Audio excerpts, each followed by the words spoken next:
제가 한 두 달을 되돌아보면 하나님께서 저한테 어떤 감동을 주신 게 있어요. 그게 뭐냐면 더 두 달보다 더 전일지도 모르겠습니다. 계속 교회를 놓고 기도하면서 하나님께서 저에게 주신 마음이 어떤 마음이었냐면 교회에 대한 어떤 목표, 목적 이런 부분에 있어서 다시 한번 점검할 수 있는 그런 마음을 주셨어요. 그래서 이 교회의 기둥과 같은 어떤 목표, 목적 이거를 좀 생각나게 하셨는데 아마도 이것을 뭐 기둥이라고도 표현했지만 이 축이라고도 표현해도 좋을 것 같아요. 그 중에 한 축이 뭐냐면 오늘 이 말씀에 나온 섬김이라는 단어였어요. 섬김. 그래서 섬김 공동체, 은혜와 영광교회는 섬김 공동체가 되어야 한다라는 그런 강한 마음을 주셨어요. 근데 그런 마음을 주신 이유로 몇몇 교회를 좀 가게 됐죠. 제가 한국교회 섬김의 날이라고 해서 한 교회에서 대대적으로 크게 한국에 있는 많은 교회들을 섬기는 그런 일이 있었는데 그 교회에 가서도 참 섬기는 모습을 많이 보고 왔거든요.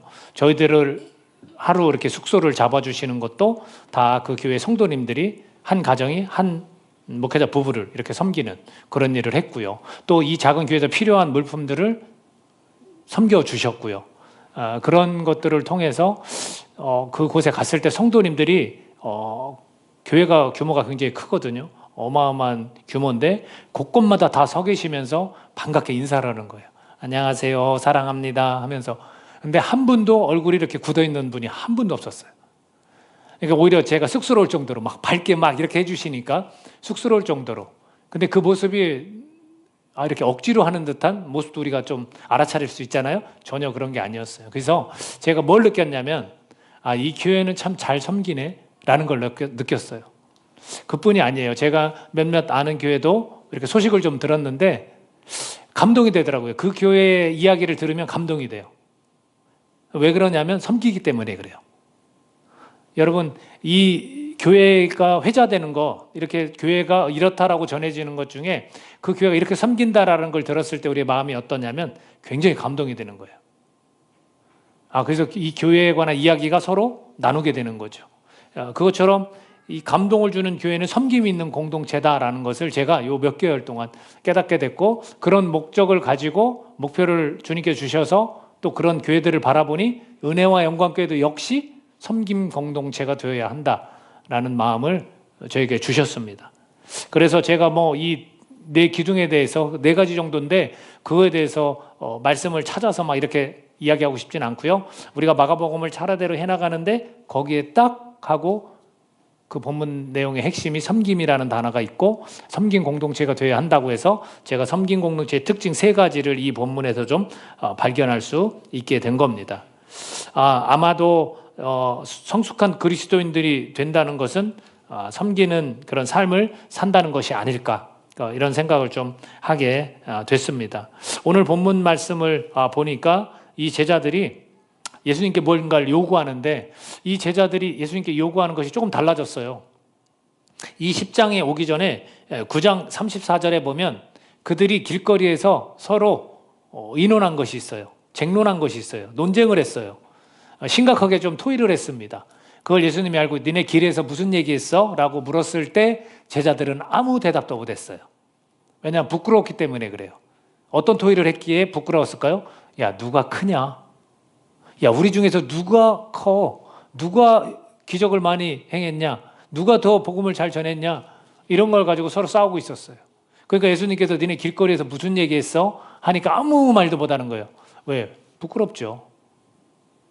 이게 마치 하나님 나라의 방식이 아닌 세상 나라의 방식으로 그들은 서로 경쟁을 하고 있었던 거예요.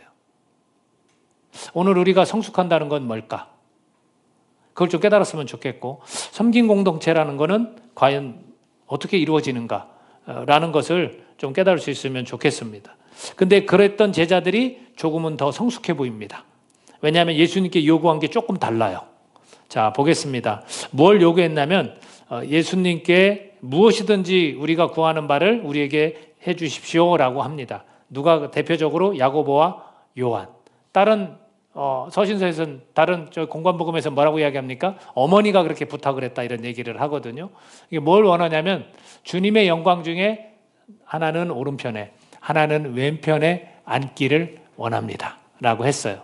그러니까 예수님께서 뭐라고 대답해 주시냐면 그때와는 다르게 예수님이 뭔가를 부끄럽게 만약에 이들이 요구한 거라면 예수님이 좀 다르게 말했을 건데 예수님이 뭐라고 이야기하시자면 너희에게 무엇을 하여 주기를 원하느냐라고 이야기를 하셨죠. 그리고 하나는 우편에 하나는 좌편에 이것을 주님의 영광 중에라는 표현을 씁니다. 그랬더니 예수님께서 뭐라고 하시냐면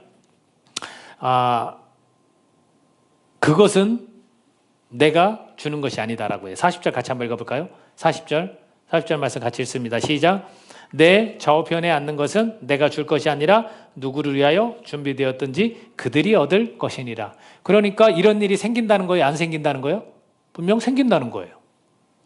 그러니까 이들의 요구가 이 땅에서 뭔가 전에 길거리에서 요구에 누가 크냐 요구했던 거하고 완전 다른 거예요. 그러니까 조금은 성숙해 보여요. 여기에서 우리가 발견할 수 있는 게 섬김 공동체의 특징이 있어요. 그것은 뭐냐면 하늘에 소망을 두는 거라는 거예요. 하늘에 소망을 두는 거예요. 이 땅에서 무언가 잘 되는 걸 바라기 전에 누가 크냐를 이제는 원하기 전에 하나님 영광 중에 주님 다시 오실 때 하나님 나라에서 하늘나라에서 내가 소망을 두고 그걸 원하고 있는 거예요. 그거는 분명히 이루어질 것이다라는 거죠. 그러나 누가 오른편에 있고 누가 왼편에 있는 것은 내가 주는 것이 아니다. 이렇게 이야기를 해주시고 계십니다. 그러니까 우리가 섬긴 공동체의 특징은 뭐냐면 하늘에 소망을 두는 사람들이 있는 곳이에요. 여러분은 다 어디에 소망을 두고 있습니까? 자, 이 땅에 연연하면서 이 땅이 전부인 것처럼 우리가 살아가는 사람들이 아니라는 사실이죠. 그래서 우리가 섬긴다는 것은 이 교회가 섬긴 공동체다라는 건 모두가 다 하늘 소망을 두고 살아가는 거예요. 하나님이 예수님께서 영광 중에 다시 오실 때 우리로 하여금 우리가 영광 받을 것들을 주님께서 보여주실 것이다. 나는 그 영광을 향해서 삶을 살아간다. 이렇게 목적을 두고 살아가는 사람들. 이게 섬긴 공동체. 우리도 어쩌면 지금이 이 땅이 전부인 것처럼 생각할 수 있어요. 그러나 제자들처럼 우리도 조금씩 어떻게 성숙해 가고 있는 겁니다. 저와 여러분이 하늘의 소망을 둘 수 있기를 간절히 바랍니다. 여러분 지금 저에게 문자가 엊그저께인가 온 게 있어요. 그게 뭐냐 컴패션. 여러분 우리 컴패션 선대 온 거 기억나시죠? 우리처럼 이렇게 정말 작은 교회 초소형 교회가 여러분 우리가 섬기는 사람이 몇 명인지 아닙니까? 아이들이 8명이에요. 많죠? 적지 않아요. 적어도 한 가정당 한 아이를 지금 품고 있다는 얘기거든요. 그래서 어떤 문자가 왔냐면 은혜영광교회 섬김에 감사드립니다. 8명의 아이들을 품고 있습니다. 현황판이라는 것을 이벤트를 하고 있습니다. 그래서 저희 아이들 이렇게 얼굴과 어느 나라 이름에서 이렇게 현황판을 좀 만들어주는 거거든요. 그러니까 이제 물론 90cm, 60cm를 추천하더라고요. 저희들은 뭐 다른 교회는 좀 더 많은 교회는 크게 하지만 90cm, 60cm 정도에서 아이들 얼굴을 이렇게 싣고 같이 이렇게 현황판을 놓는 거 좋잖아요. 저희들이 교회 올 때마다 그걸 볼 수 있고 아이들을 놓고 기도할 수도 있으니까. 근데 이게 별거 아닌 것 같지만 여러분 대단한 거예요. 우리가 이 땅이 전부라고 여기고 산다면 이런 일 할 수 있을까요? 그 아이들 우리하고 관계가 되나요? 아무도 관계 있는 사람은 없어요. 몰라요. 단지 그 아이들이 힘들고 어려운 가운데 우리가 사랑을 나누고 돕는 거고 그 아이들이 크리스천 리더로 그 나라에서 복음을 위해 살아가는 아이가 되기 위해서 우리가 마음에 기도를 하면서 품은 거예요. 마치 자녀처럼 품은 거예요. 짧은 기간이 아니에요. 그 아이들이 계속해서 성숙해서 자립할 때까지 우리가 기도로 물질로 돕는 거예요. 왜 그렇게 할 수 있습니까? 우리가 품은 이유는 우리가 하늘에 소망을 두고 살아가는 그리스도인이기 때문에 그래요. 믿으세요? 여러분 그런 마음이 있죠? 바로 그겁니다. 우리가 섬긴 공동체가 된다는 것은 바로 하늘에 소망을 두는 그런 사람들이 있기 때문에 섬김 공동체가 될 수 있는 겁니다. 저와 여러분이 이 땅이 전부가 아니라는 걸 꼭 기억하시고 하늘에 소망을 두고 하루하루를 살아가시기를 예수님의 이름으로 축복합니다. 두 번째는 뭐냐면 섬긴 공동체의 특징 두 번째는요.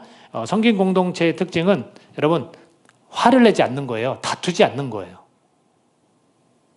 우리가 교회 내에서 서로 화내고 다투는 일들이 얼마나 많은지 몰라요.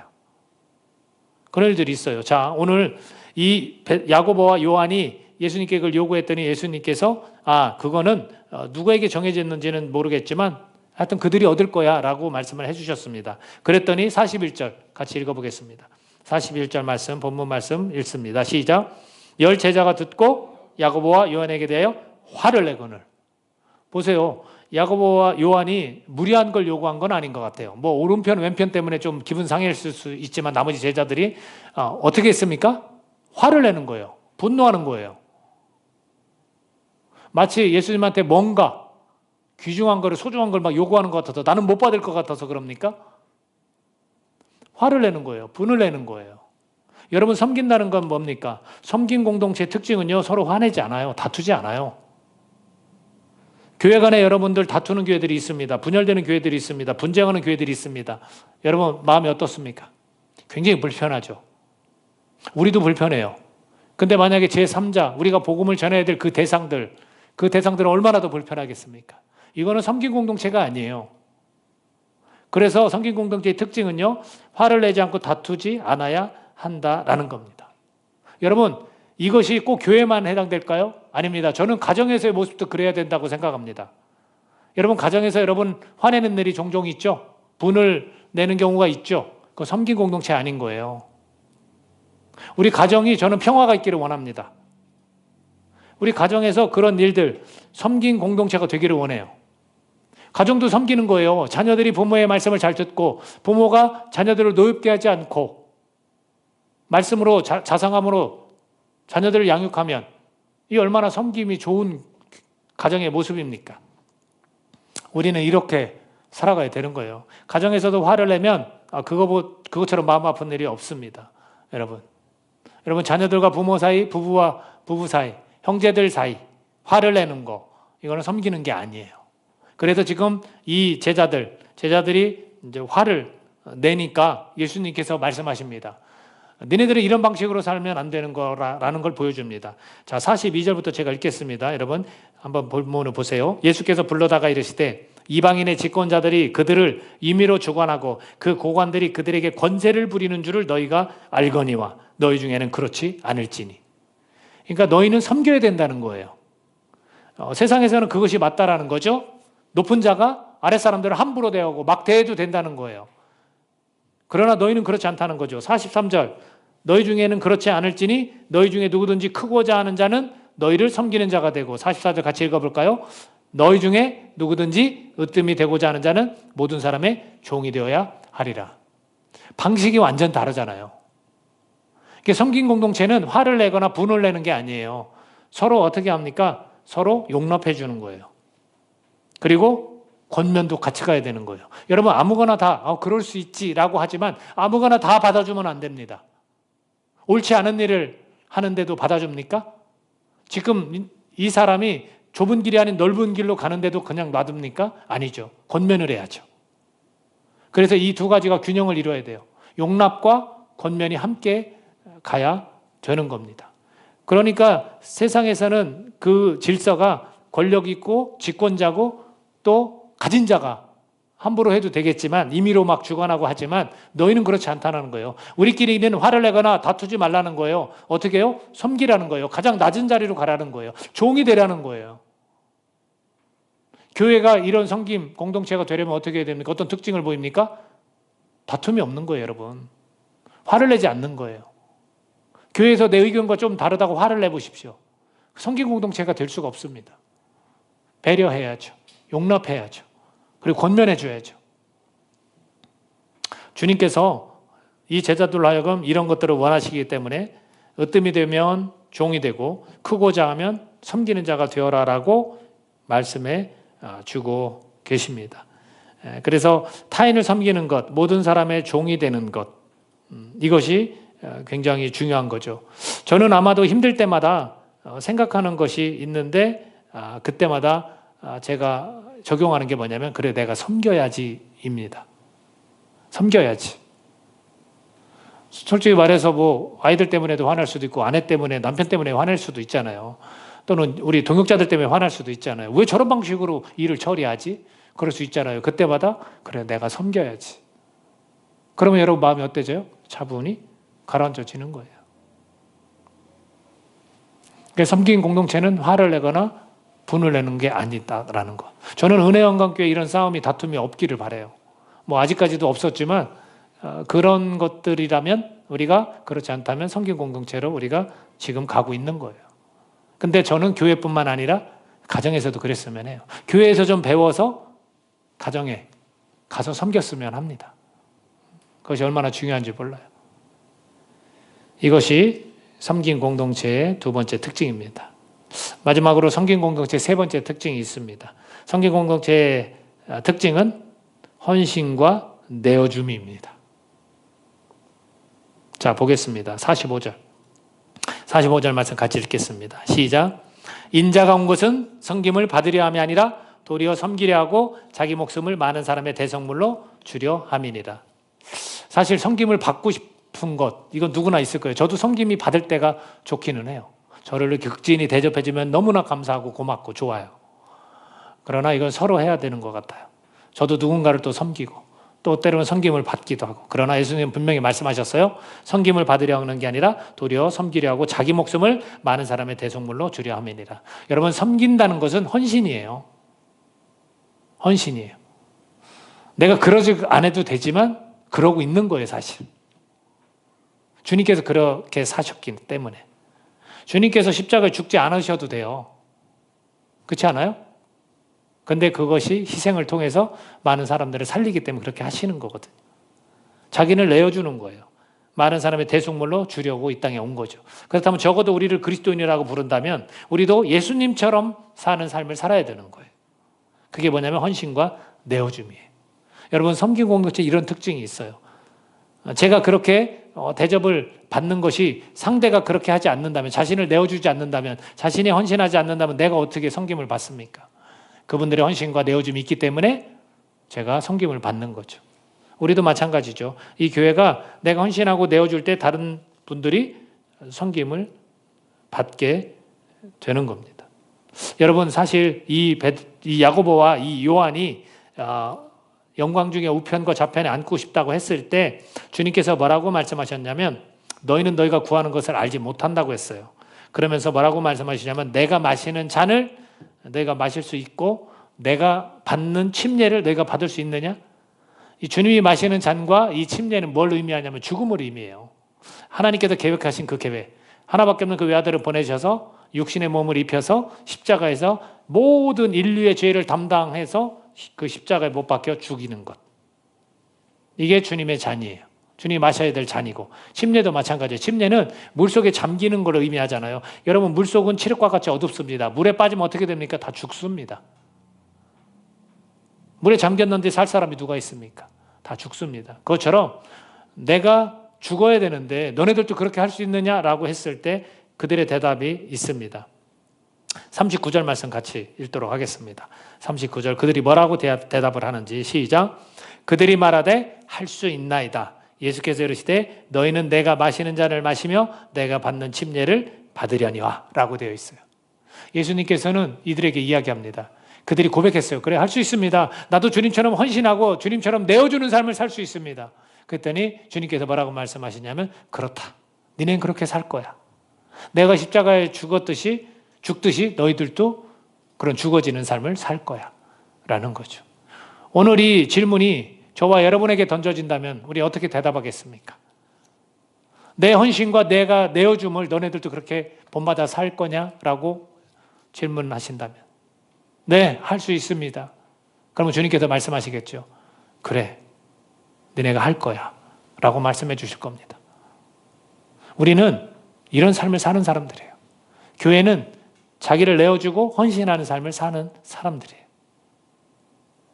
주님께서 그런 질문을 하셨을 때 네, 할 수 있습니다 라고 했더니 주님께서 야, 너는 못해 이렇게 하실 분이 아니에요. 여러분, 우리 스스로에게 질문한다면 나도 못할 수도 있지만 주님이 함께 하시기 때문에, 성령님이 함께 하시기 때문에 우리도 할 수 있는 거예요. 그걸 원하시는 거예요. 헌신과 내어줌. 여러분, 제가 일본 선교지에 다녀왔잖아요. 사실은 가깝게 지냈던 그런 후배 선교사이기도 하고 계속해서 편지를 받기 때문에 그 상황을 잘 압니다. 근데 눈으로 가서 직접 보니까 조금은 더 열악한 그런 모습이더라고요. 선교사로 살면서도 또 일본 교회, 현지인 교회를 이제 목회를 또 하고 있거든요. 그러니까 좀 이중적인 어려움이 있더라고요. 저처럼 목회자로서의 어려움도 있고 또 선교사로서 한국 교회와 관계를 맺어야 되는 그런 어려움도 있더라고요. 그래서 본인이 개척한 교회가 하나 있고 또 무목이라고 그러거든요. 교회에 목사가 없는 무목교회라고 그렇게 불러요. 현지 교회가 80대 넘은 목회자들이 상당히 많기 때문에 그분들이 더 이상은 목회를 진행할 수 없어서 한국에서 온 선교사가 곧잘 일본어로 설교를 하고 15년이 넘었으니까 그리고서 이곳에 부임을 하게 된 거예요. 근데 여기 성도님들이 몇 분이냐면 10명 내외예요. 그리고 이분들의 그 문화가 일본의 문화가 좀 있는데 이분들은 주일날 한 번 모이는 곳으로 만족을 해요. 시간을 안 냅니다. 한국과는 상당히 달라요. 그래서 아마도 더 훈련시키고 싶고 더 많은 것들을 지도하고 싶지만 그게 잘 안 돼요. 그래서 이 선교사가 선택한 것이 관계를 맺을 때 1년 정도는 돼야 식사 한번 할까요? 라는 말이 나올 수 있대요. 그만큼 이제 서로의 이런 것들의 터치가 없고 관계를 맺기가 굉장히 어려운. 그래서 이 선교사가 선택한 게 1대1로 관계를 맺기까지 몇 년이 걸리고 그들을 처음의 과정, 예수님을 영접시키는 과정을 해서 침례를 준 거기까지는 가능했어요. 근데 그 다음 성숙해 나가고 교회가 좀 더 활기를 띠는 건 어렵다는 거예요. 그래서 현재 그 교회가 지진으로 무너졌던 교회인데 그 교회를 다시금 짓고 그곳에서 지금 5년 동안 목회를 하는 중에 여기서 약 30분 떨어진 곳에 또 무목교회가 있습니다. 근데 그 교회는 125년 된 교회예요. 그리고 과거의 사진들도 좀 그 교회 가서 봤는데 한 20명 이렇게 모이던 교회인데 지금은 노인분들 20명만 계세요. 그래서 거기서 또 요청이 왔습니다. 이 목사님께 이 일본 교회를 맡아주십시오. 그래서 지금 한 달에 2번 가서 주일날 설교를 하고 있고 지금 현재 이게 지진으로 무너져서 다시 지은 이 교회에서는 그 일본인 신학생이 하나가 있어요. 그러니까 우리로 따지면 무슨 교육전도사나 전도사 같은 그런 위치죠. 네, 그분한테 이 교회를 위임하려는 과정을 밟고 있습니다. 그랬더니 일본 분들은 굉장히 좋아한다고 그러시더라고요. 그래서 이런 환경 속에서 이 선교사님이 계신데 뭐라고 할까요? 미래가 잘 보이지 않는데요. 다 돌아가실 분들 앞으로 분들만 계신 거예요. 그런 게 많이 걱정인 거예요. 그래서 그런 환경 속에서 그 선교사님이 계속해서 사실은 자녀들도 셋인데 자녀들이 지금 좀 어리거든요. 나이에 비해서. 자녀들도 교육이나 여러 가지 미래에 있어서 좀 걱정을 하고 있고 일본에 있으니까 사람들이 우리나라보다 잘 사는 곳이라 선교사가 별로 어렵지 않겠지라는 생각들을 하신대요. 그래서 좀 어려운 지역 있잖아요. 낙후된 지역에는 후원금을 많이 보내주시는데 일본 쪽에는 또 그게 좀 적다고 한 15년 경험하고서 그렇지 않은 것 같다라는 표현을 쓰고 있더라고요. 근데 왜 그런 어려운 곳에서 그렇게 지내고 있을까요?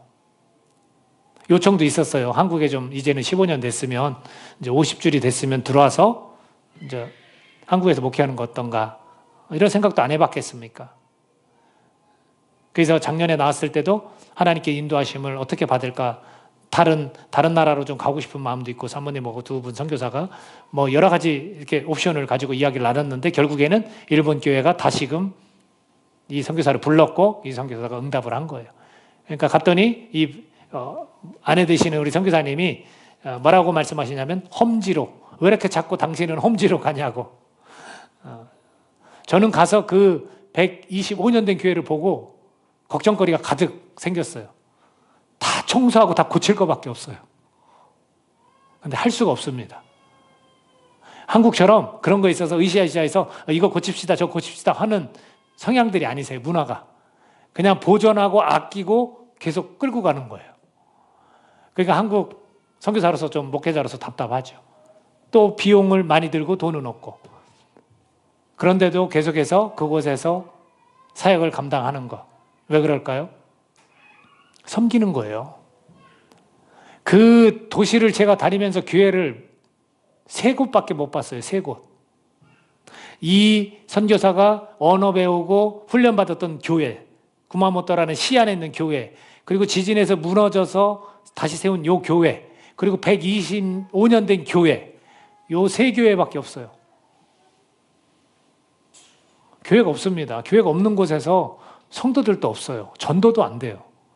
그런데도 끝까지 거기에서 사역을 감당하고 있어요. 왜 그렇습니까? 여러분 이거는 헌신이고 자기를 내어주는 거예요. 헌신 없이 어떻게 그런 사역을 감당할 수 있겠습니까? 선교사님들이 다 마찬가지일 거예요. 어느 나라든. 헌신과 내어줌 때문에. 저는 저희 교회가 이런 헌신과 내어줌으로 선교사님들과 긴밀히 연결도 되고 선교지와 연결도 되고 우리 교회도 우리 교회 나름대로 이 복음을 위해서 예수 그리스도를 위해서 우리가 헌신하고 내어줄 수 있는 것들이 있는 그런 섬김 공동체가 되기를 예수님의 이름으로 간절히 원합니다. 그런 삶을 살아야죠. 여러분 복음을 위해서 예수님을 위해서 지금 저와 여러분이 헌신하는 게 뭐가 있고 내어주는 게 뭐가 있습니까? 앞으로 계속 있어줘야 되는 거예요. 여러분 섬김 공동체, 교회는 섬김 공동체예요. 우리 은혜와 영광교회가 하나님 저에게 주신 강한 마음이 섬기라는 거예요. 그 섬김 공동체의 특징이 뭐예요? 우리가 하늘에 소망을 두어야 하는 거예요. 어떤 일을 하든지 하늘에 소망을 두면 할 수 있습니다. 왜? 이 땅이 전부가 아니기 때문에. 섬김 공동체는 어떤 특징이 있습니까? 여러분들 우리가 서로 섬기기 때문에 다투지 않아요. 화를 내지 않아요. 뭐 불만거리 있어서 이것 때문에 싫다, 이것 때문에 교회 가기 싫다 이런 말이 나오지를 않습니다. 섬기지 않기 때문에 그래요. 우리 가정도 마찬가지고요. 저는 회사에서 여러분들이 일하실 때 섬긴다고 꼭 받아들이십시오. 화낼 것도 화를 안 내는 거예요. 사람들이 물을 거 아닙니까? 당신은 이런 불합리한 일에 화나는 일에 왜 화도 안 내세요? 그럼 뭐라고 할 겁니까? 저는 예수님께서 이곳을 섬기라고 보내주셨어요. 그렇게 말해야 되는 거 아닙니까? 여러분 섬김 공동체의 특징이 뭐예요? 헌신하는 거예요. 내어주는 겁니다. 저는 은혜와 영광교회가 하나님께서 새롭게 주신 마음이 바로 이거예요. 섬기라고. 그래서 이 몇 달을 계속 섬김을 받았나 봐요. 저도 일본 교회에 가서 섬기고 왔지만 최선을 다해 섬기고 왔지만 그 선교사도 계속해서 섬겨요. 얼마나 이 아름다운 교제입니까? 섬김의 정신을 알기 때문에 이렇게 서로 섬기는 거예요, 여러분. 저와 여러분이 이렇게 서로 섬기는 관계가 되라고 한 몸인 교회로 묶어주시지 않았겠습니까? 제가 여러분을 섬겨야 되고 여러분이 저를 섬겨야 되는 거예요. 이런 관계 속에서 하나님께서 우리 교회를 통해서 영광 받으시기를 간절히 소원합니다. 기도하겠습니다. 이 시간 우리 기도할 때 하나님께서